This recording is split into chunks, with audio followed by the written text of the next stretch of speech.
Dean, your captain, our crew members, Damon back here, and Daniel right here. We have a lot of World War II wrecks. We have a German U-boat off our coast that we dive regularly. We have one World War I wreck, and we have a lot of World War II wrecks out here.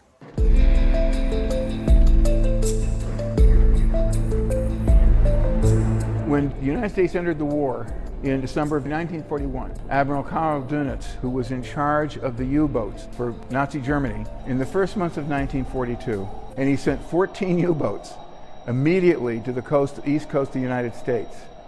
And they had remarkable luck in sinking Allied ships, more than 78 ships in the first 6 months of 1942. You ready, Joe?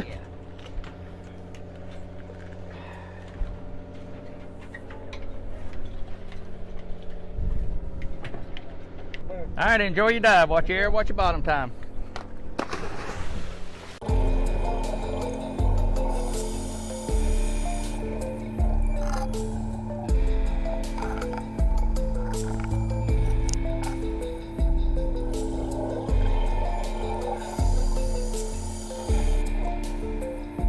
Even though there's a lot of cultural history with the wrecks that are out there, the fact that they have such a huge environmental impact, they're just little ecosystems on the bottom of a basically sand bottom ocean.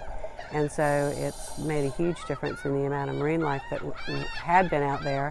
When you go out there and you just see what the sea life, you know, it's taken over these wrecks. The shipwrecks provide a safe home, and even though they're artificial reefs, they are reefs.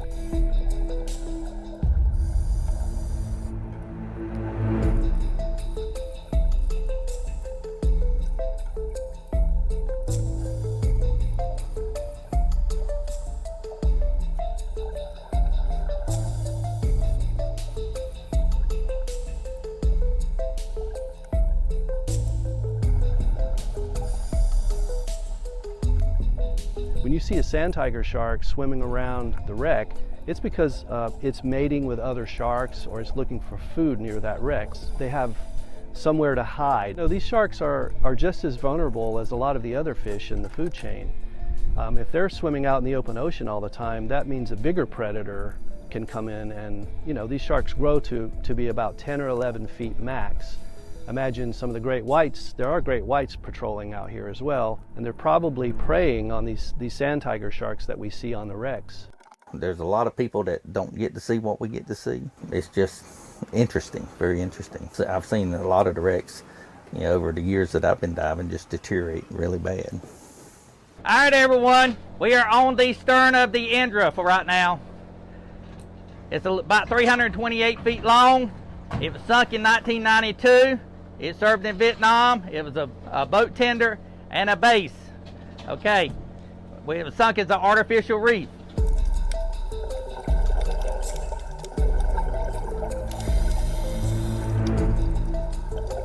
There's really not anything we can do to stop the deterioration of the wrecks that are already there.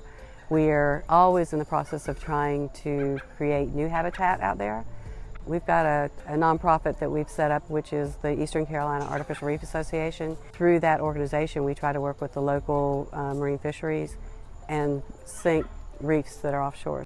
Of the wrecks that are out there, we've already had our hand in probably 15 to 20 of the artificial reefs. So we're trying to keep replenishing that whole thing. They won't have this historical significance that some of the World War II wrecks have, but as far as the overall quality of the environment, they will have an impact. So it gives just more area, corals and stuff like that to grow on, which then starts the whole food chain of things going on. The whole fishing industry depends on the fact that there's fish out there and places that you can go that the fish will be concentrated, and the commercial fishing industry, same thing. And of course that affects tourism, having people be able to come in to go do all these different things. So it's significant.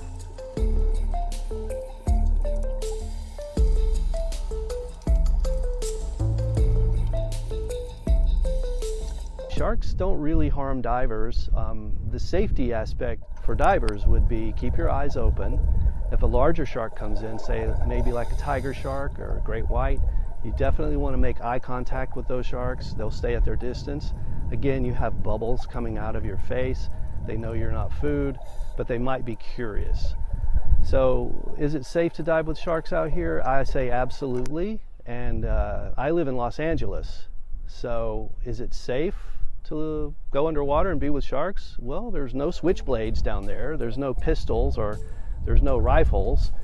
I think it's safer to dive with sharks than to live in a giant city with, certain types of people walking around who want to take advantage. I think diving with sharks is just as safe as any other kind of diving, really.